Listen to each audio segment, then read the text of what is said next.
ajude, que Jesus nos abençoe.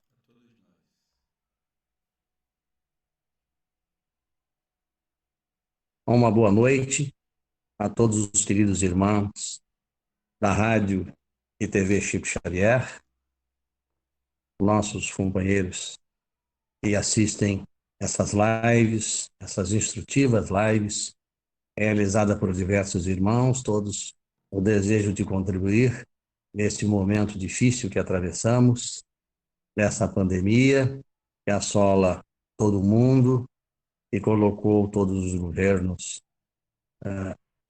paralisando, e que, na verdade, com isto gerou um caos social, cujos reflexos serão mais adiante.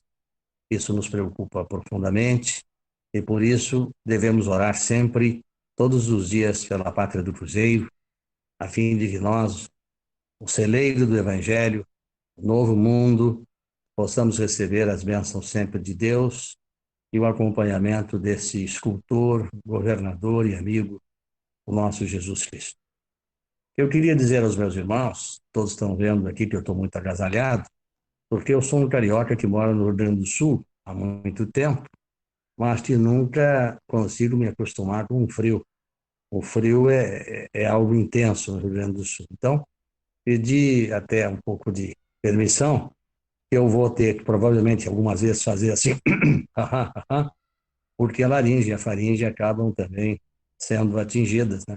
Mas isso não me impede de desejar produzir o melhor de mim, a fim de que, em nome de Jesus, possamos trazer a nossa experiência mediúnica de quase 50 anos e até mesmo a contribuição que os Espíritos têm nos reservado, a fim de que possamos vencer com uma expectativa sempre positiva, confiando que este flagelo diverso é um flagelo programado, necessário, e nós temos que diferenciar a pandemia da panicodemia, né? Alguns instrumentos da mídia trazem insistentemente manifestações que levam à ansiedade, que levam, na verdade, à depressão. Nós temos que motivar os nossos irmãos com a positividade, fazer com que o campo mental positivo produza resultados do bem. Hoje, nós estamos trazendo um assunto muito complexo, mas de muita importância, para que nós reflitamos, acima de tudo, na lei aquela da física, a terceira lei, que diz que a toda ação corresponde a uma reação na mesma intensidade, em sentido contrário. Toda obra do bem tem, no mundo de provas e expiações, uma reação e, como consequência, é uma reação contrária. Então, nós vamos observar hoje a luta dessa doutrina para se transformar numa doutrina realmente de amor, de esclarecimento, de muita paz aos nossos corações. Então, nós iniciamos hoje falando na vitória do amor fraternal. É muito importante analisarmos os aspectos que nos levam, na verdade, à meditação disto tudo. Quando da promessa do Consolador prometido, Jesus afirmou: mais tarde deixarei convosco o esclarecimento das verdades eternas, que hoje não podeis compreender. Por isso, vos falo por parábolas. Quando chegar o tempo, derramarei do meu espírito sobre a carne. Vossos filhos e filhas profetizarão. Vossos jovens terão visões e vossos velhos terão sonhos. Em 18 de abril, portanto, de 1857, nascia o Livro dos Espíritos. Então, a mensagem do Cristo Jesus, ao prometer há 2020 anos atrás o Consolador prometido, começava a se iniciar com a primeira obra do Pentateuco Espírita, que é a primeira obra da codificação, o Livro dos Espíritos. Coube a Allan Kardec, pseudônimo ao tempo dos Druidas, chamado na cidadania francesa por Hippolyte Léon Denisel Rivel, a condução, ordenação e da mensagem dos espíritos superiores. Mais 4 obras formariam esse Pentateuco, mas convém registrar também que há uma obra do que é o Espiritismo, uma dadivosa instrução sobre o valor doutrinário e renovador dessa que vem a ser o manancial de luzes do Evangelho de Nosso Senhor Jesus Cristo. Então, é importante que, nesse Pentateuco, embora não faça parte das 5 obras básicas, o que é o Espiritismo é uma obra de grande importância para a compreensão dessa doutrina. Até porque nós não só falamos para irmãos espíritas, mas falamos também, com certeza, para muitos irmãos que desejam conhecer esta doutrina e que, na verdade, é de suma importância. Ao concluir a 5ª obra, que é evidentemente a Gênesis, os milagres e as predições, segundo o Espiritismo, sabia Kardec que o trânsito do conhecimento ofertado pelos benfeitores espirituais haveria de enfrentar enormes obstáculos. Por isso nos referimos à terceira lei da física da ação e reação. Após seu desencarne, espíritos envolvidos com as trevas armaram emboscadas e armadilhas com o propósito de desvalorizar o tamanho desta obra. Desde a fraude a acusações caluniosas e mistificadoras, procuraram manchar o trajeto dessa doutrina de luz. Coube a 2 espíritos encarnados a tarefa de dar início ao processo difamatório. Um deles, Pierre Gaëtan Leymarie e Jean-Baptiste Roustan, foram, na verdade, os coveiros do Espiritismo na praça. Por que eles foram os coveiros do Espiritismo na praça? Sepultaram esta doutrina superior que nasceu na Cidade das Luzes, que nasceu na França, especificamente em Paris. Eles adulteraram a última obra do Pentateuco Espírita após a morte de Allan Kardec, acrescentaram e retiraram mais de 400 itens da obra original, cometeram um crime na esfera física e cometeram um crime na esfera espiritual. Bom, adulterar uma obra sem o consentimento do autor é fraudar uma composição ricamente organizada e compilada. Eles esperavam a morte de Kardec para dar início a esse escabroso conluio com as trevas. Cometeram um crime sobre 2 aspectos, sobre as leis humanas e, inacreditavelmente, assombroso comprometimento junto ao mundo espiritual. Porque as criaturas acham que quando agem no mal, quando causam o mal, quando infligem o mal, eles apenas estão fazendo algo na Terra. Eles não têm ideia, porque se tivessem, mudariam logo o seu percurso, estariam fazendo, na verdade, grandes comprometimentos que terão que resolver na vida logo ali, porque a vida física é muito curta. Todos nós estamos, a qualquer momento, para partir para o mundo espiritual. Se nós não revisarmos muitos valores, nós teremos muitas dificuldades, né? Muito bem. A legislação terrena, ela é clara, né? Ela diz quanto ao processo criminal, que justamente adulterar uma obra que não lhe pertence, porém, do ponto de vista espiritual, suas consequências são profundamente marcantes, visto que ela envolve espíritos superiores com o propósito de servir a humanidade terrena e traça para seus espíritos fraudadores compromissos a resgatar durante muitos séculos. Vocês sabem, e a orientação espiritual nesse sentido, de 2 planetas são considerados prisões temporárias no sistema solar que vivemos, Mercúrio e Plutão. Plutão, principalmente, é uma penitenciária espiritual onde residem espíritos causadores de grandes problemas, de grandes conflitamentos, de grandes prejuízos, como, por exemplo, Hitler, lá está, que foi responsável por dizimar milhões e milhões, mais de 60 milhões de criaturas. E principalmente porque foi um espírito que viveu obcecado e obsediado por espíritos do mal. O Evangelho de Roustan, os 4 Evangelhos de Roustan, foi finalmente incorporado na última obra. Então, houve uma adulteração da última obra, que é a Gênesis, os milagres e as predições segundo o Espiritismo, e quando Kardec ainda estava vivo, Roustan tentou se aproximar com seus evangelhos, e Kardec disse que a doutrina espírita não poderia incluir algo que era contrário aos princípios orientados pelos espíritos superiores. Foi preciso que ele morresse para que, então, fosse modificado, esquecendo o legado de Kardec e dos espíritos superiores. Além de sepultar a doutrina na França, produziu grandes influências no espiritismo do Brasil, da pátria do Cruzeiro. Nós veremos em seguida. Com a morte da doutrina na França, o Evangelho e suas obras foram transportadas, segundo o Mestre Jesus, para a pátria do Cruzeiro, a terra em que Ismael transformaria no Brasil, será coração do mundo, pátria do Evangelho. Kardec, segundo a proposta da pesquisa psicológica experimental, em O Livro dos Espíritos, fundamenta todo o estudo da vida espírita no entendimento das percepções, sensações e sofrimento dos espíritos, culminando com um tratado fundamental, o ensaio teórico da sensação dos espíritos.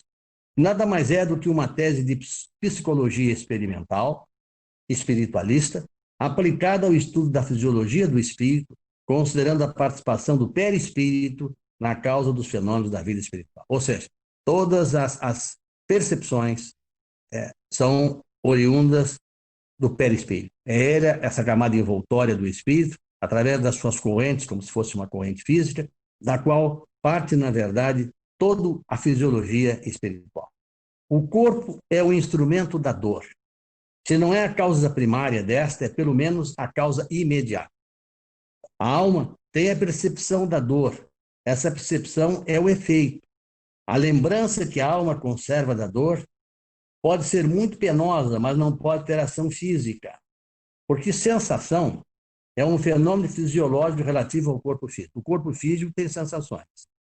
A percepção é um ato psicológico decorrente das faculdades da alma, como força ativa. Então, a diferença entre sensação e percepção. Sensação é do corpo físico. Percepção é, na verdade, a faculdade da alma.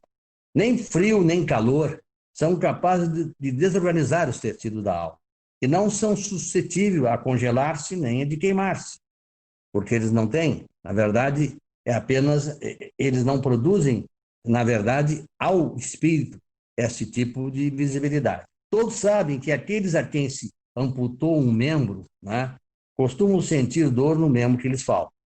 Certo que aí não está a sede ou sequer o ponto de partida da dor. O que há apenas é o que o cérebro guardou ainda como impressão, porque o cérebro deixa as impressões, que são sensitivas, e o que a gente às vezes sente quando amputa um membro é como se ele estivesse em determinado momento presente, por uma questão realmente de sensação, uma questão de impressão, na verdade, né? Coisa análoga ocorre no sofrimento do espírito após a morte. Isso no fenômeno espírita. Explica as sensações comoventes no vaso físico no curso dos suicidas, dos supliciados pelo gozo material e outros tantos fatos. E depois da morte continua a sentir a sensação do suicídio, as dores provenientes da queda, no caso jogando-se de uma montanha, ou se afogando, ou dando um tiro na região do crânio, passa a sentir os efeitos naturalmente produzidos pela sensação do corpo físico que atinge e lesa o vaso perispiritual. E a doutrina espírita vai ficar lado a lado com o espiritualismo racional, nessa grandiosa tarefa, a partir da criação de uma nova educação e uma nova moral baseadas na autonomia intelecto-moral do ser humano. Vejam que doutrina maravilhosa, que mostra, acima de tudo, todos os aspectos inerentes ao comportamento físico do espírito que reencarna e sua consequência a partir do desencarne, pela capacidade de perceber, né, de uma forma analógica, uma analogia, os efeitos que sentia no corpo físico lesado e que nós agredimos de uma forma representativa, causando dolos, como tal necessidade de ressarcimento. Então, vejam bem, diferindo da psicologia dos tempos recentes, cuja disciplina tem amplo interesse clínico, a psicologia experimental espiritualista do século XIX pretendia melhorar o ser humano para a conquista de uma nova era, objetivando sua evolução intelecto-moral. A consciência da alma é mais ampla do que a da personalidade, compreendida pelo funcionamento do cérebro, quer dizer, da mente, né? Ou da consciência derivada das atividades neurais. Isto pode ser demonstrado pelo sonambulismo. Quando a alma afastada do corpo raciocina de forma independente, em alguns casos até divergente do pensamento e da personalidade quando desperta, que o sonâmbulo pode tratar de temas complexos sobre os quais nada sabia quando estava em vigília. Por exemplo, um espírito sábio pode estar vivendo a experiência de um indivíduo iletrado. Acordado, ele fica limitado pelos recursos de seu cérebro e pela cultura adquirida nesta vida. Isto mostra, acima de tudo, que vivemos momentos diferenciados na reencarnação. O sábio de outrora pode ser uma simples criatura hoje, que assim veio, não para desenvolver o seu conhecimento, que já o tem, mas para desenvolver o seu sentimento.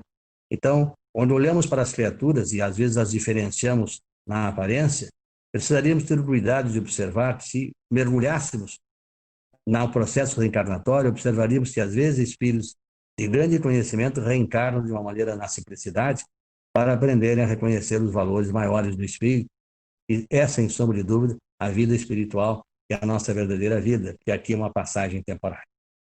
De volta ao brilho invulgar dessa doutrina de revelações extraordinárias, vê-se que, a partir dos ensinamentos dos espíritos superiores, chegou pelo Espiritismo a uma teoria destinada a promover uma revolução moral jamais vista, uma nova etapa no progresso da humanidade, com a força de participar do surgimento de um novo mundo, onde os privilégios acabariam e as oportunidades serão para todos. O que é a justiça divina? Privilégios, vantagens? Não, a oportunidade, e aí está a autonomia desta doutrina maravilhosa, não existe castigos. O que existe são reabilitações, frutos de nossas consciências, de quando partimos para o outro lado da vida, reconhecemos de imediato os nossos fracassos, mas mais do que fracassos, às vezes inconscientes, mas as deliberadas condições, às vezes, em que promovemos a desordem, o desajuste e a infelicidade para os irmãos que nos cercam. O entusiasmo pelo futuro de nosso planeta é porque os espíritos Kardec e os espíritas conscientes sabiam que a moral do espiritismo tem a força para criar um novo edifício social.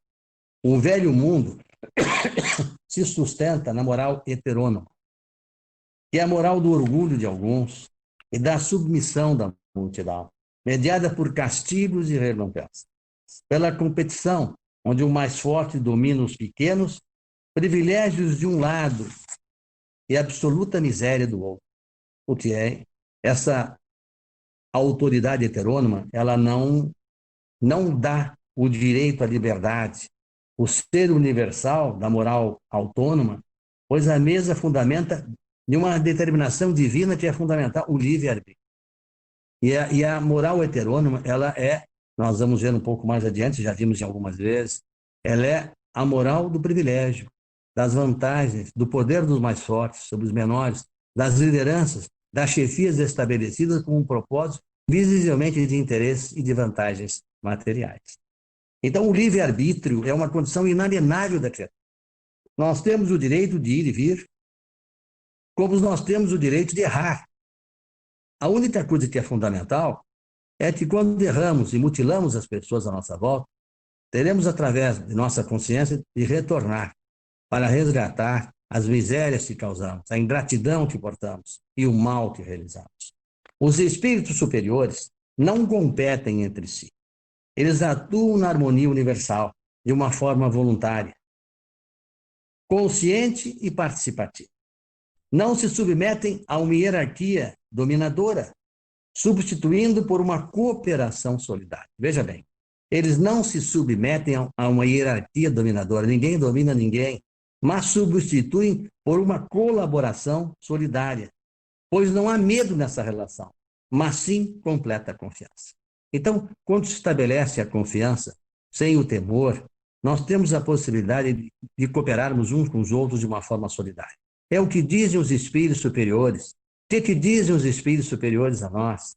Eles dizem exatamente o seguinte, que quando compreendermos a religião do amor, quando compreendermos que fazemos parte da grande família espiritual, que é a nossa família universal, nós haveremos de compor mundos solidários, mundo dispostos à contribuição do bem, à prática do amor, do respeito, em que todos, na verdade, são aceitos e valorizados pelas suas diferenças. Então, a aceitabilidade dos nossos irmãos e a análise, inclusive, de suas diferenças são fundamentais para que possamos conviver de uma forma sociologicamente falando, de uma justiça futura, de uma justiça real, de uma autoridade que seja a presença divina. Não precisam de códigos legais, de tribunais, de ordens, porque a lei eterna está presente em nossas consciências. Então, a lei presente em nossas consciências determina, na verdade, não só o nosso caráter, mas, acima de tudo, a condução dos nossos espíritos. Ninguém poderá barrar essa evolução, pois os tempos são chegados, dizem os espíritos superiores. E eles dizem os tempos chegados, e nós vamos lembrar aqui uma obra que saiu há pouco tempo no Prelo, que é uma obra, na verdade, de Paulo de Figueiredo, que narra, acima de tudo, de uma maneira muito... A manifestação de Kardec, quando publicou o verso do Espírito de Alfred Musset sobre a nova era. E ele dizia, a partir do ensinamento dos espíritos superiores, chegou pelo Espiritismo uma teoria destinada a promover uma revolução moral jamais vista, uma nova etapa no progresso da humanidade, com a força de participar no surgimento de um mundo novo, onde os privilégios acabarão e as oportunidades serão para todos. E publicou um verso na época de Alfred Musset. Eu só digo o primeiro parágrafo para mostrar. Em breve se ouvirá elevar-se do chão um grito misterioso em hino colossal, cobrido por um céu eco, rajadas de trovão, gemendo canhões a serviço do mal. Esse grito será para todos um progresso, um amor e claridade. Todos os homens, finalmente, a mãos unindo, vos reunirão sob o santo estandarte, a doce liberdade, o caminho apontado. Ó Deus, ó liberdade, um Pai e a outra. Então vejam que mensagem extraordinária desse livro também de Paulo Figueiredo, que trouxe a autonomia, a história jamais contada do Espiritismo, algumas mensagens interessantes que se juntam às observações que nós vamos fazer. Então, quando ocorre uma revolução social na Terra, no mundo invisível, as paixões se exaltam, sejam boas ou sejam más. Tudo se agita, tudo se transforma. Vejam bem, nós já temos falado algumas vezes que a Terra tem 7 esferas. A primeira esfera é o abismo, zona de muita influência negativa de espíritos infelizes e violentos. Depois seguida pelas trevas, que também é uma porção espiritual de muita infelicidade, de muito gemer de espíritos endividados, de muita patologia no cunho espiritual, de muita ideoplastia do ponto de vista um aspecto físico dos espíritos, porque a ideoplastia é a mudança espiritual, em que os espíritos se apresentam em formatos, às vezes, de cães, de lobos, né? Arredondados, figuras ovoides, enfim. É um processo ideoplástico, porque o perispírito, não sendo físico, ele é algo palpável e é algo, portanto, elástico. E, de acordo com a dor consciencial, nós podemos produzir imagens e nos acharmos assim, como vampiros, como irmãos que perturbaram, à medida que a nossa consciência começa a se desenvolver. E, evidentemente, nós alteramos a nossa formação morfológica do ponto de vista espiritual. Então, vejam bem, aí começa assim, o que é esta vantagem dessa doutrina? O que ela nos traz de conhecimento? O que ela nos proporciona de reflexão para meditarmos que ainda é tempo de construirmos um mundo melhor? Mas tem que começar dentro de nós. Nós queremos exigir dos outros, que os outros se modifiquem, nos beneficiem, e nós não precisamos fazer nada, nós só temos que receber o benefício de uma forma egoística, com as nossas vantagens. Isso não é possível, que o mundo tem limitações e há tempos em que se esgotam muitas coisas, e que é preciso que nós compreendamos e construamos alguma coisa também. Então, no dia 10 de fevereiro de 1867, um médium da Sociedade Parisiense de Estudos Espíritas entrou em sono sonambúlico e, espontaneamente, durante 1 hora, sem interrupções, fez um comentário. Ele falou sobre os planos de combate dos inimigos do Espiritismo, pois o progresso causa um pavor que eles não conseguem estimular.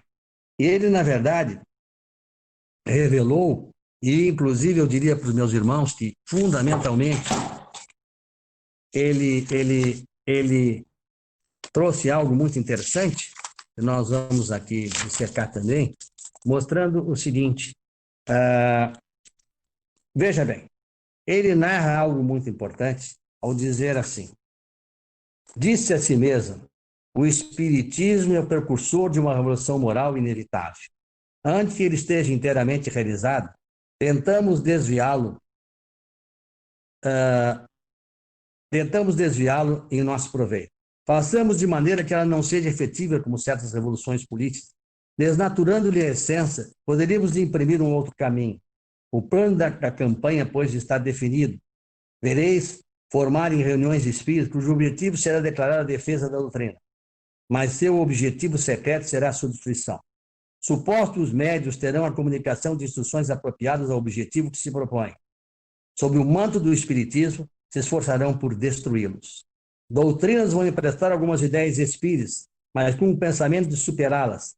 Essa será a luta, a verdadeira luta a ser sustentada, e será perseguida com obstinação, mas na qual sairá vitorioso o mais forte. Isso disse Kardec na Revista Espírita de 1867. Por que ele disse isso? Porque ele já antevia, na verdade, os fatos que estariam a ocorrer, né? E os fatos que estariam a ocorrer dizem a segunda parte que relata o seguinte detalhe. Espíritos desse planeta, com o propósito de regenerar a humanidade, enfrentariam o combate de um grupo de espíritos hipócritas, interessados em manter seu poder e regalia na exploração da humanidade. São os chamados inimigos invisíveis. E eles elaboraram um plano. Já que o combate não trouxe resultado, restava a infame invasão do próprio meio espírita, seduzindo e dominando médiuns dirigentes, tentando destruir a doutrina espírita por dentro em seu próprio terreno. Esse plano terrível foi previsto e Kardec foi avisado pelos espíritos. Né? Então vejam os meus irmãos, quanto existe, digamos assim, de manifestação no sentido de produzir a agressão do mundo espiritual. E é inteligente. Tem espíritos portadores de inteligência apenas voltados ainda nesse momento ao mal. Coube ao professor Silvino Canuto Abreu, nascido em 1892 e faleceu em 1980, formado em medicina, em farmácia, em direito, o trabalho de garimpar as obras de Kardec depois que Jean-Baptiste Roustan e Pierre Gaëtan Lemarie sepultaram a doutrina espírita na França. Porque quando eles adulteraram esta obra, houve ainda mistificação, houve fraude também na apresentação, eles apresentavam fotograficamente a presença, através de um fotógrafo mal intencionado, comentários espíritos como se Kardec estivesse aparecendo ao fundo, inclusive com o único interesse econômico e o interesse do poder de manipular dados e manipular informações. Inclusive, Lemarie chegou até a ser preso, e com isso trouxe uma movimentação negativa à doutrina espírita na França, que acabou perdendo a sua força e todo aquele trabalho extraordinário, admirável, do codificador da doutrina espírita. Então, Silvino Canuto Abreu, esse irmão que teve como missão resgatar os valores da doutrina da França para que o Brasil pudesse conhecer os seus valores espirituais, escreveu e trouxe uma série de dados que nós vamos ver para contribuir com a história real do espiritismo no Brasil. E ele garimpou as obras de Kardec, né, após o desenlace físico do mestre de Lyon. Em 1920, em sua primeira viagem à França, constatou a riqueza da informação ainda guardada a respeito da obra de Kardec. E foi mostrado um armário repleto de documentos. Observou um bornel de couro afivelado, tendo em volta uma tira de couro bem ao envolvê-lo, ao protegê-lo. Com a entrada da Segunda Guerra Mundial, ele não pôde retornar à França, só voltando mais tarde, em 1950. Verificou que o documento e o bornel constavam ainda mantidos nos mesmos lugares, mas após longa procura, obtendo a contribuição de Camille Flammarion, de Léon Denis e de Gabriel Delany, saiu à procura das demais obras do mestre de Kardec. Bom, os nazistas tiveram acesso à obra, queimaram os documentos por uma ação nitidamente das trevas. Os nazistas que determinaram a Segunda Guerra e a mutilação de 60 milhões de pessoas, eles queimaram os documentos que falavam da doutrina espírita. Mas por intermédio de Léon Denis e Camille Flammarion, foram guardadas algumas coisas contra essa grande cilada organizada pelas trevas junto à obra dos espíritos. Porque o interesse é que esta obra não vingasse, que essa obra não fosse essa filosofia espiritualista esclarecedora e a indicação de um novo caminho de renovação moral para que os espíritos endividados encontrassem uma oportunidade de se dirigir ao caminho da luz. Bom, Le-Marie, que, guardado por Roustan, que adulterou a quinta obra, principalmente a quinta obra, mas a partir da quarta edição, porque até a quarta edição a Gênesis foi normal, colocou a inserção de mais de 400 modificações, retirando e colocando. A partir disso, imensa procura foi realizada para procurar o espólio da documentação de Allan Kardec. O espólio desse espírito que foi escolhido por Jesus para trazer o Consolador prometido, para organizar com os espíritos superiores. A obra não é de Kardec, mas a organização é de Allan Kardec. Mais de 50 mil documentos foram achados, vejam bem, 1000 cartas inéditas, inclusive de Leon Denis, de Camille Flammarion, e documentos pessoais do nosso codificador. Por que a época de 1950 não foi anunciado que havia sido feita essa adulteração? E por que nós não tínhamos conhecimento até algum pouco tempo atrás? De Canuto, ele, após o estudo e tradução da documentação, procurou, em 1935, Chico Xavier, o médium, e o espírito de Emmanuel, e informou que estava a posse daqueles documentos e que estava muito impressionado com o que Kardec havia dito, com as adulterações que haviam ocorrido. E Emmanuel pediu, àquela época, que não fosse divulgado. Ele guardasse e não revelasse esses acontecimentos, porque a hora haveria de chegar, segundo Kardec. E que vivia-se naquele momento a necessidade da aparição do médium Chico Xavier e o seu desenvolvimento mediúnico através das obras, e que chegaria um momento que haveria de ser divulgado tudo, assim como haveriam de ser divulgados, a partir de 20 de julho de 2019, uma série de acontecimentos que até então, embora informados, não haviam sido meditados, destrinchados e avaliados.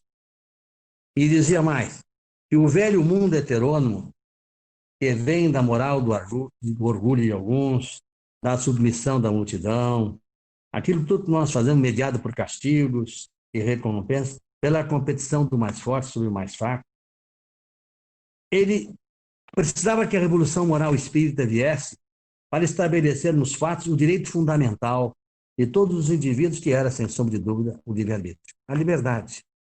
A lei universal, que é da moral autônoma, pois a mais fundamental determinação divina é o livre-arbítrio.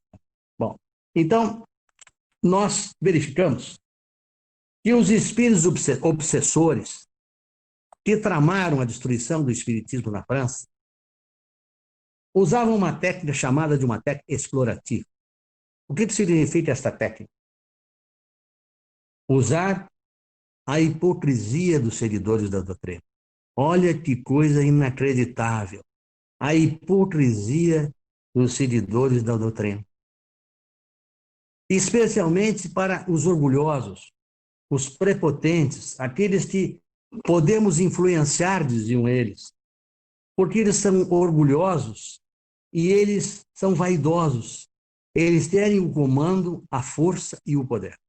Olha como o mundo espiritual inferior age em relação aos nossos espíritos quando avaliam as nossas fraquezas, porque eles conhecem, eles se aproximam daqueles cujo campo mental eles favorecem. Os vaidosos, os orgulhosos, que não aceitam comparações, os que não aceitam com simplicidade a contribuição de todos, se acham melhores de todas as criaturas, esses são os primeiros a serem influenciados pelo mundo espiritual inferior. E ele disse mais, esse mundo espiritual, nós vamos agir nessa técnica explorativa satisfazendo, vamos destruir aos poucos a mensagem de Jesus, porque eles falam em imortalidade, mas vivem pelos valores da terra, ou seja, a dizer que aqueles que estudam e que se dizem às vezes espíritas, falam na imortalidade, mas têm um medo danado da morte, como se a morte não fosse a sequência da verdadeira vida, que é espiritual. E vivem o tempo inteiro à procura dos valores que deixam na terra, que é o poder, o dinheiro, as vantagens efêmeras. Vejam como eles ao conhecerem, praticam, na verdade, um estudo delicado e aprimorado de como invadir o campo mental das criaturas que não são vigilantes, que não têm na oração e no desejo da modificação os seus caracteres do ponto de vista moral e ético, né? Eles não se preocupam com os valores do espírito, assim dizem as entidades infelizes. É fácil de atingi-los, repara.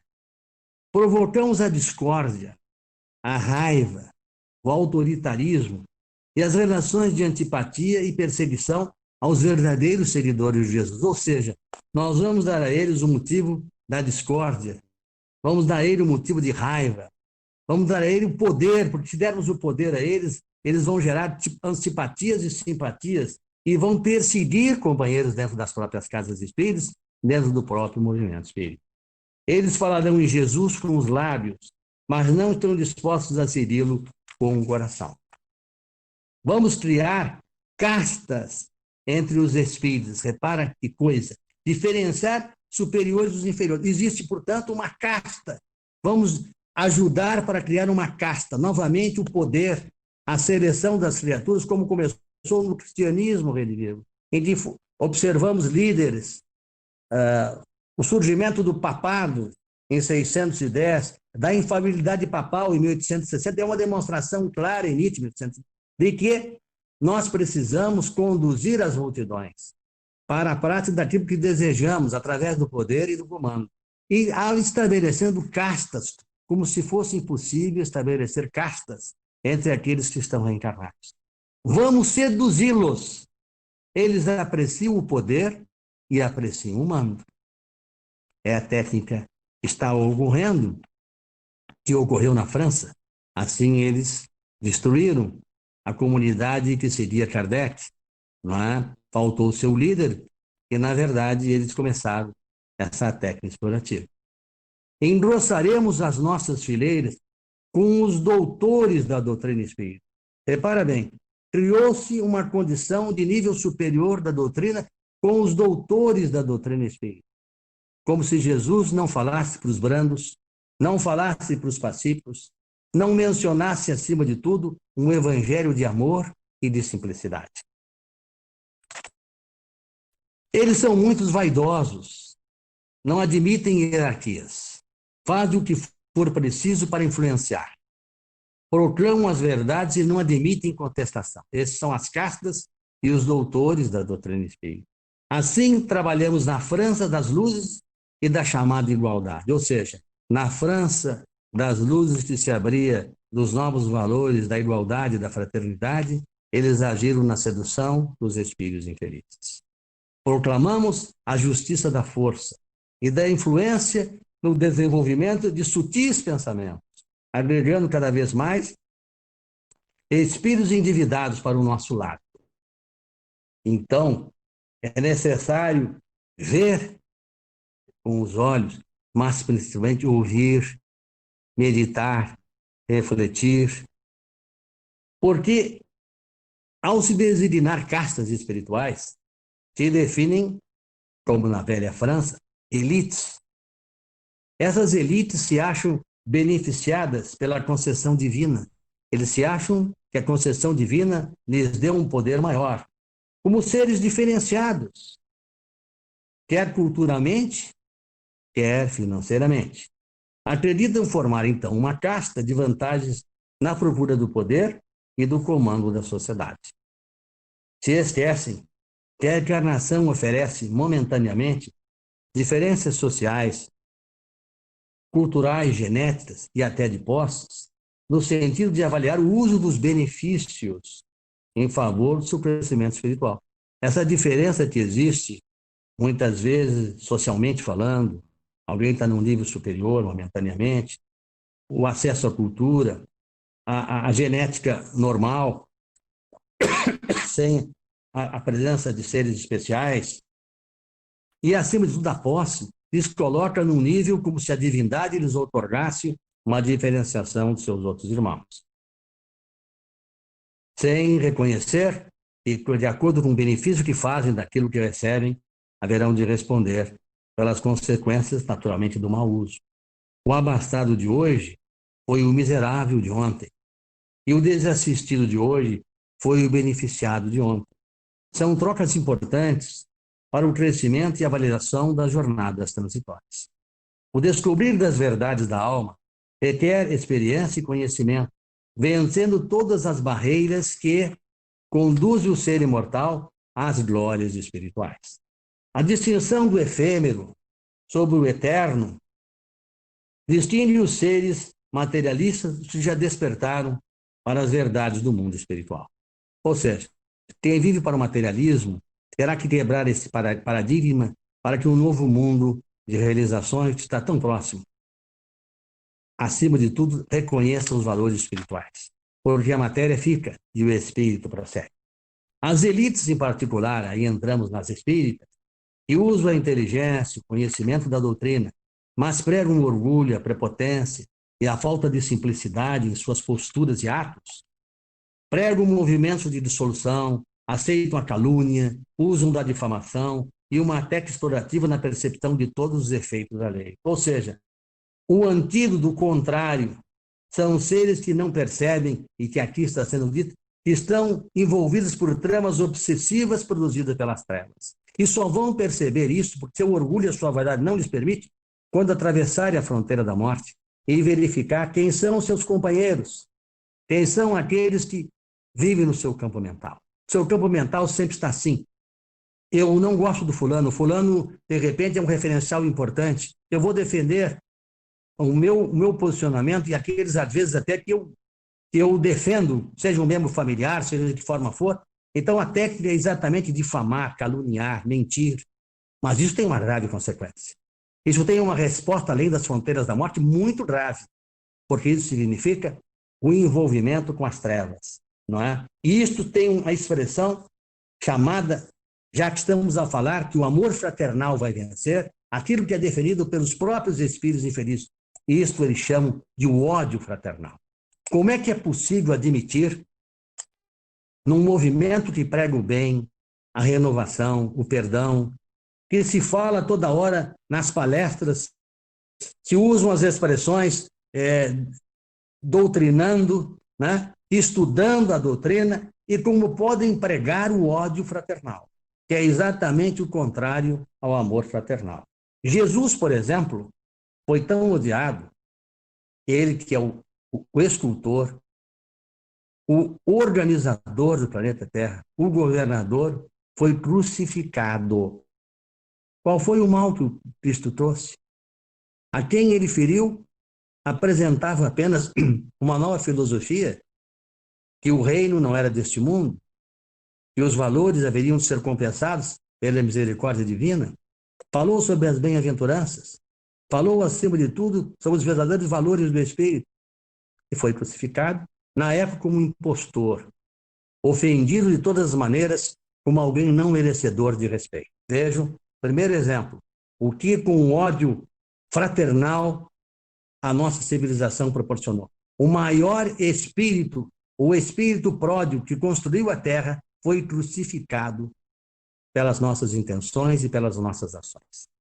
Allan Kardec, aquele que recebeu de Jesus, que prometia, naquela época, há 2020 anos atrás, o Consolador prometido, se dedicou a orientar, a codificar a obra que é, na verdade, a revolução. Nada seria mais igual. Ao dizer que não morremos, não morrem as nossas ilusões, não morrem os nossos enganos, mas vivifica aqueles que acreditam na imortalidade, nos valores necessários da redenção do Espírito. E é através disso que nós crescemos espiritualmente. Nós produzimos valores de grande cunho espiritual. Então, Kardec foi humilhado, foi ofendido, foi chamado de impostor. E após desencarnar, sua obra foi mutilada e transformada, acima de tudo, esta extraordinária contribuição na tentativa de destruir a doutrina dos Espíritos, acabar com esse conteúdo maravilhoso da imortalidade e dos seus ensinamentos filosóficos, científicos, e de cunho de uma religião que não é uma religião sectária, como conhecemos, uma religião que nos integra o universo, ela é universal, que é o amor. Pois bem, Kardec desencarna e reencarna com Chico Xavier. Traz essa obra fantástica, extraordinária, né? 526 obras, 195 falando sobre a transição planetária, mas um espírito que deixou uma contribuição fantástica. Um espírito que, evidentemente, deixa para a humanidade um legado de vantagens fantásticas. Pois muito bem, esse espírito, isso o nosso irmão Marcel Souto Maior, ao escrever Uma Hora por Trás do Véu de Ísis, ele narra, após a morte de Chico Xavier, a sua experiência. E diz assim, com a sua extraordinária contribuição: ao longo de 74 anos de mediunidade, Chico Xavier foi perseguido, investigado, insultado e humilhado até se tornar o grande médium. Ou seja, todos aqueles que se acercaram de Chico inicialmente tentaram humilhá-lo, dizendo que dali daquela criatura aparentemente feia, segundo diziam por fora, não poderia nascer nada belo. Quando escreveu Parnaso de Além Túmulo, falando dos poetas que haviam partido, até Humberto de Campos, que ainda era vivo, lhe perguntou, mas está havendo uma concorrência entre os espíritos desencarnados com os espíritos encarnados, daquela forma de brincadeira que Humberto de Campos narrava como articulista. Foi preciso desencarnar para poder dizer, depois dos seus livros, o quanto era importante a presença do mundo espiritual. Mas Chico foi humilhado, foi ofendido, foi para a barra dos tribunais mais de uma vez, chamado de impostor. E quem nós também, que falamos num amor fraternal, dirigimos o ódio fraternal. Porque nós, naquela época, ajudamos nós, a sociedade daquela época, a tentar trucidar aquele espírito que seria o maior brasileiro de todos os tempos. Seria aquele espírito que traria esse manancial de conhecimento, essa riqueza de obras importantes aos nossos espíritos. Bom, então nós vemos o seguinte, e a gente se pergunta naturalmente, e é comum a gente ouvir na doutrina dos espíritos, pureza doutrinária. E eu pergunto, e a pureza de sentimentos? Como pode haver uma pureza? Pureza doutrinária seria a preservação da doutrina? Mas dentro do que nós fizemos, nós vamos ver agora a sequência do espiritismo no Brasil. Mas por que nós falamos em pureza de sentimentos? E o amor onde está? E a nossa consciência? E o nosso retorno, do ponto de vista espiritual? É muito sério, é um compromisso reencarnatório. É preciso diferenciar a rotulagem da essência, porque o rótulo é uma questão de apresentação, mas a essência é fundamental. Quem olhasse para o Chico Xavier e dissesse que aquele espírito não apresentava um quadro de beleza física, não olhava o interior, que era uma beleza espiritual extraordinária, de um espírito iluminado, de um espírito que não se preocupa com o exterior, mas se preocupa, acima de tudo, com o interior, hein? Não. Então, nós estamos falando sobre o efeito das trevas e seus prejuízos. O presidente da Federação Espírita da França, Charles Kemp, denunciou a destruição do espiritismo na França e chamou de coveiros, dizendo que a França foi destruída por uma herança de um passado católico, pela presença reencarnatória de ex-bispos e de ex-papas, que naturalmente se aproximaram da doutrina e, ao reconhecer o seu trabalho, se envolveram, trazendo também aquelas ideias heterônomas, que é a procura do poder, a procura da fama, a procura de negócios, do luxo, da suntuosidade e do turismo de espíritos. Ou seja, na França, ocorreu tudo isso, né? E há um vídeo, inclusive, muito interessante no YouTube, de Nuno Emanuel, em que ele mostra que o movimento espírita virou um verdadeiro show. O movimento espírita ficou, na verdade, um palco de apresentações, em que às vezes é um teatro, né? Gestos teatrais, É a entonação que o ódio fraternal é o antídoto do amor fraternal. Como consequência, esses seres que se envolvem com as tramas obsessivas, eu estou no ar, né? Essas tramas obsessivas são produzidas pelas trevas, e nós temos o exemplo do que fizemos com Jesus. Jesus, o divino mestre, o organizador, o governador da terra, foi crucificado por nós. Por trazer o quê? Mensagens de amor, as bem-aventuranças, que o reino não é deste mundo, que os tesouros são para todos aqueles que reconhecerem a presença divina e trabalharem pela melhoria dos seus espíritos. Nós, ao receber essas mensagens fantásticas, esse tesouro, crucificamos o Mestre Jesus, o levando, na verdade, a como se considerado um impostor, um espírito endividado. Um Kardec, que se esforçou bastante para trabalhar e codificar essa doutrina dos espíritos superiores, nós o levamos, após o seu desencarne, à destruição de sua obra, de sua codificação dos espíritos superiores. Então, o que leva esses espíritos infelizes a produzir esses efeitos? Não sei se eu estou no ar. Estou no ar. Então tá. Bom, então nós fizemos com Kardec o quê? Destruímos na França as luzes da renovação espírita. E com Chico Xavier, esse espírito ele foi martirizado, no início de sua obra ele foi humilhado, ele foi ofendido, ele foi levado às barras dos tribunais por espíritos que desejavam mostrar que ele era um impostor. E ninguém poderia escrever uma obra como Parnaso de Além-Túmulo, foi uma das primeiras obras de Chico Xavier, junto com as cartas de uma morta de sua mãe, Dona Maria João de Deus, foi ridicularizado. Até o próprio Humberto de Campos, na oportunidade, que ainda estava no vaso físico, comentou a possível concorrência de encarnados com desencarnados.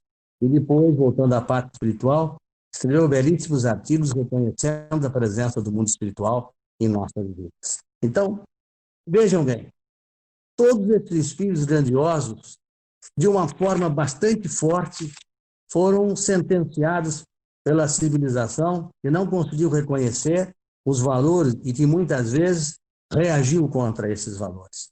O que se vê nessa doutrina é uma doutrina que se fala muito em pureza doutrinária, mas se esquece a pureza de sentimentos. E o amor, que é fundamental. Onde fica o amor? Qual é a responsabilidade de nossas consciências? É muito sério o compromisso reencarnatório. Há que se diferenciar rotulagem de essência. O rótulo é uma coisa, a essência é outra.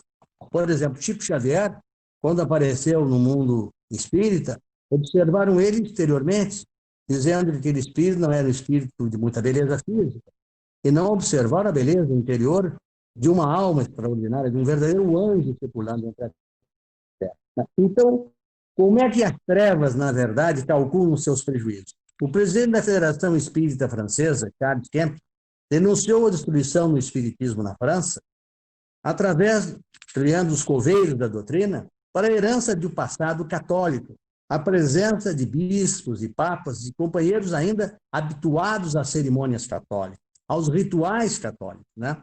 E a procura do poder, da fama, de negócios, do luxo, da suntuosidade e do turismo de espíritos. Há um trabalho no YouTube de Nuno Emanuel que fala exatamente sobre, e ouçam, a presença do presidente da Federação Espírita Francesa narrando o que levou, na verdade, o movimento francês, né?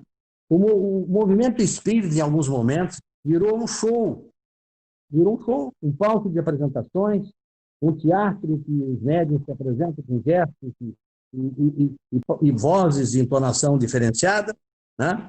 E os congressos, e evidentemente, e os eventos fantásticos, com caros, com hospedagem, com turismo, para que se obtenha o dinheiro. A Revista Espírita de Kardec, em 1868, denunciava tudo isso e revelava: dai de graça o que de graça receberdes. E há nesses eventos muito pouca divulgação doutrinária. Há mais episódios, narrativas, comparações, e verdadeiramente quase um show, né? Há médiuns que arrastam multidões e que, evidentemente, não se dão conta, ou se dão, e que está sendo transformada num palco, né? Para não se discutir na simplicidade da doutrina, porque essa doutrina, ela, quando as trevas estabeleceram as armadilhas, eles diriam assim, e o que acontece nas casas de espíritos, o que a gente ouve nas casas de espíritos, às vezes? Como se ouvia na França, precisamos mudar a codificação de Kardec, está ultrapassada, o livro dos espíritos, ultrapassada o Pentateuco espírita. Isto é uma desculpa das trevas para tentar incluir fatos diferenciados criados pelo homem e não pelos espíritos superiores. Nas casas de espíritos é comum se ouvir, olha, nós precisamos renovar, esse pessoal está muito envelhecido, ainda pertence àquela velha doutrina. Que velha doutrina? A doutrina é uma só. Foi composta pelos espíritos superiores, que nos mostraram o caminho da revolução, da renovação moral ética da criatura. Nós estamos chegando ao ápice, estamos vivendo o ápice da transição planetária, chegando ao mundo de regeneração, e essa conversa é uma conversa das trevas, de armadilha, né? Não existe isso é um absurdo dizer que a doutrina está ultrapassada.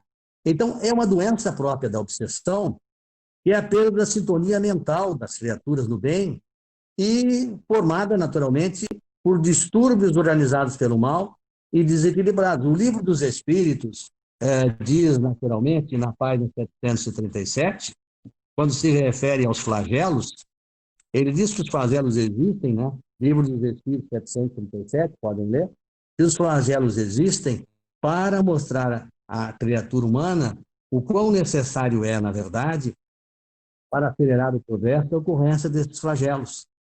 E que isso é fundamental ao espírito, para que o espírito, na verdade, desperte e acelere os seus passos, porque é fundamental que ele acelere os seus passos, né? Então, aos companheiros espíritas que conviveram com o Chico Xavier, como Carlos Bacelli, Nuno Emanuel, Geraldo Lemos Neto, que tem diversas lives apresentando a simplicidade do trabalho de Kardec e a necessidade que nós voltamos a viver a simplicidade, porque a doutrina espírita é feita para o povo, para os simples, para os injustiçados, para os caluniados, para os sofredores do físico e do espírito, não para o elitismo, né? O Livro dos Espíritos, na sua pergunta 798, também fala da obra básica do estudo da codificação da doutrina, que é codificada para se dirigir àquelas pessoas sofridas e desejosas de reabilitação, para absolver suas consciências culposas dos erros do passado, mostra o caminho, mostra a orientação. E o Espiritismo no Brasil também sofreu o desvio patrocinado pelos butanguistas. Os inimigos invisíveis repetiram seus planos que ocorreram na França. Quando no século XX, né, a Federação Espírita Brasileira e o Reformador, os diretores rotanguistas fizeram uso da escritura para contar uma história espírita a partir do seu ponto de vista. E a autonomia, que é a história, por exemplo, esse livro contado sobre a história jamais contada do Espiritismo, o Paulo Henrique Pereira, é um livro vasto, conta, na verdade, todo esse trajeto da obtenção das cartas de Kardec, que é, na verdade, dirigida à Fundação Espírita André Luiz, né? Todo o acompanhamento do que ele obteve da França para mostrar que, na verdade, no dia 1º de fevereiro de 1912, foram aprovados os estatutos, seus 126 artigos, todos de uma só vez, no dia 1º de fevereiro de 1912. Promulgaram um estatuto draconiano de um exclusivismo e de um individualismo incrível, né? No atual Estatuto da FEB, há um parágrafo único do artigo 1º que consta o seguinte: além das obras básicas, a que se refere o inciso 1, o estudo e a difusão compreenderão também a obra de J.B. Roustan e outros subsidiários e complementares da doutrina espírita. Ou seja, isso não consta na doutrina codificada. E em 29 de abril de 1937, Canuto escreve a Chico Xavier e narra os acontecimentos e diz que 3 são os inimigos da simplicidade: a soberba, o egoísmo e a cobiça. E Canuto foi secretário do reformador da Federação Espírita Brasileira. E faz uma denúncia, acima de tudo, e diz o seguinte, e inclusive também Herculano Pires, a cristã é a mais rica mistificação da doutrina, continua a dominar e reeditou o programa, inclusive na própria Federação Espírita Brasileira, os 4 evangelhos de Rostand. O mestre examinou e criticou com a paciência cristã. Rostand é o anti-Kardec, mente confusa, misticista, beato e, portanto, vulgar crendice popular, sem absoluto critério científico. Então, vejam, meus irmãos, o que nós estamos querendo dizer, e inclusive mais, o diálogo com Chico Xavier, Canuto Abreu, ocorreu em 29 de abril de 1937. No início das obras, apenas 3 livros foram lançados naquela época por Chico: Parnaso de Além-Túmulo, Cartas de uma Morte e Palavras do Infinito, por Humberto de Campos. Chico aconselhou a guardar esses documentos para apresentar mais tarde os desvios da obra de Kardec. E, naturalmente, nós temos um trabalho que mostra que, por exemplo, o Livro dos Espíritos, na sua origem, tinha 501 perguntas. Agora nós observamos os livros dos Espíritos a partir de 1944, com a tradução original pela Federação Espírita Brasileira, ele passou para 1.008 perguntas. A nossa preocupação é de onde se tirou as outras perguntas. E Emmanuel disse o seguinte, muito claramente, definindo que a hipocrisia do mundo espiritual trevoso, absorvendo os espíritos naturalmente que não estavam preparados, e Herculano Pires, por exemplo, fala nessa antítese de Kardec através do Evangelho de Rostand, que a Federação Espírita Brasileira, naturalmente, aceitou e fez essas alterações. Emmanuel orientou Canuto Abreu a guardar a documentação e esperar o momento certo. E, por incrível que pareça, o livro, narrando todos esses acontecimentos, ocorreu a partir de agosto de 2019. Ou seja, 2019 é um limiar de separação entre aquilo que estava escondido daquilo que está sendo apresentado. Então, é o ápice da transição planetária, né? Em 1982, curiosamente, Chico Xavier e Emmanuel se afastaram de entregar suas obras para a Federação Espírita Brasileira, indicando que seus livros precisavam seguir roteiros e haviam modificações propostas. Inclusive, nós sabemos da grande dificuldade no lançamento das obras de André Luiz Nício, O Nosso Lar, Os Mensageiros, né? Primeiras obras em que foi proposto para Chico mudar, e Emmanuel não concordou, não consentiu, porque era uma obra dos Espíritos, não era uma obra, e não poderiam os homens tentar modificar a obra dos Espíritos. O que nós queremos dizer, acima de tudo, é que nós precisamos ter muita cautela para que o tesouro da doutrina espírita não seja maculado. Nós temos que guardar a simplicidade, a doutrina que é de caridade e de amor, que é para o povo sofredor, para o simples de coração. Ele é o sinal da pureza dos ensinamentos do Mestre Jesus. Ele não pode ser alterado na metodologia humana como foi feito nos próprios evangelhos, que foram descritos, mas de uma maneira que mais tarde, com o cristianismo, foram também adulterados e transformados no interesse de uma religião que iniciava dominando com chefias e com determinações de poder e de comando. O Espiritismo é autonomia, o Espiritismo é uma mensagem de livre-arbítrio. E mais, os obsessores, junto às elites que pregam a vaidade e orgulho, que distanciam do Evangelho de Jesus. Nossa tarefa tem que ser zerar pela essência de uma doutrina que é dos espíritos superiores. Não é uma doutrina dos homens. Ela nasceu dos espíritos superiores, a doutrina dos espíritos é dos espíritos superiores. Os tempos são chegados. Usemos os princípios doutrinários do amor e da caridade.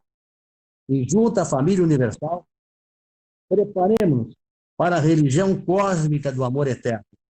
Porque o comportamento dos trabalhadores de espíritos, não só a partir de seu conhecimento, mas a partir de sua ação, de suas atitudes, do reconhecimento de que precisamos amar, perdoar, de um novo mundo social, sem o poder do mando, sem a teoria sem prática, sem a falta da caridade evangélica, participando de fofocas, calúnias, comportamentos inadequados, festas e congressos cujo objetivo é a obtenção de dinheiro, porque é um caro, onde o povo não pode comparecer, onde as mensagens de Jesus são separadas para elites que têm poder e recurso.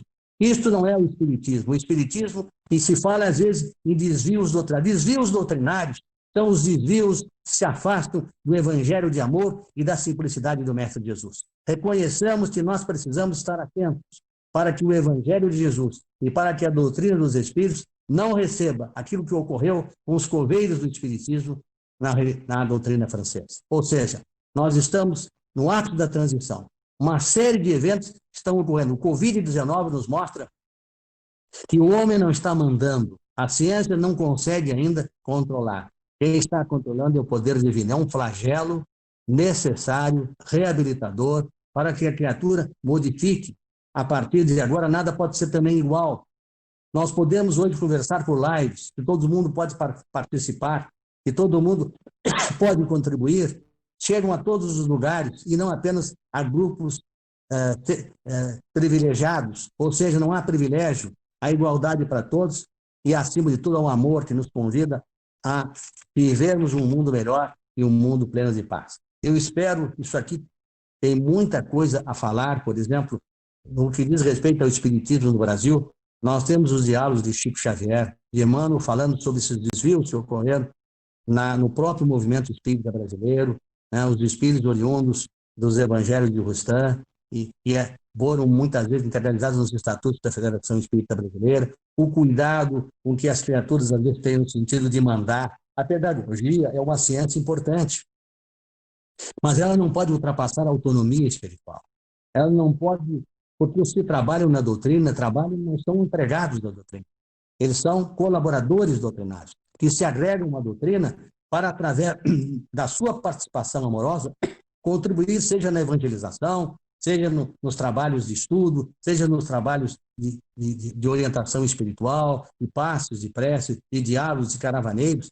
São irmãos colaboradores que fazem isto por extensão da caridade, com o desejo de aprender, mas precisam aprender uma doutrina que seja aquela ensinada pelos espíritos superiores, de não dirigida ou desviadas por comandos, por interesses outros de mando e de poder, porque esta não é a doutrina espírita. Então, que a misericórdia de Jesus nos ilumine, que a presença dos benfeitores espirituais nos conduza, para que, vencendo essas dificuldades, não nos esqueçamos da simplicidade e do alcance dessa misericordiosa chance de vivermos o Evangelho de nosso Senhor Jesus Cristo.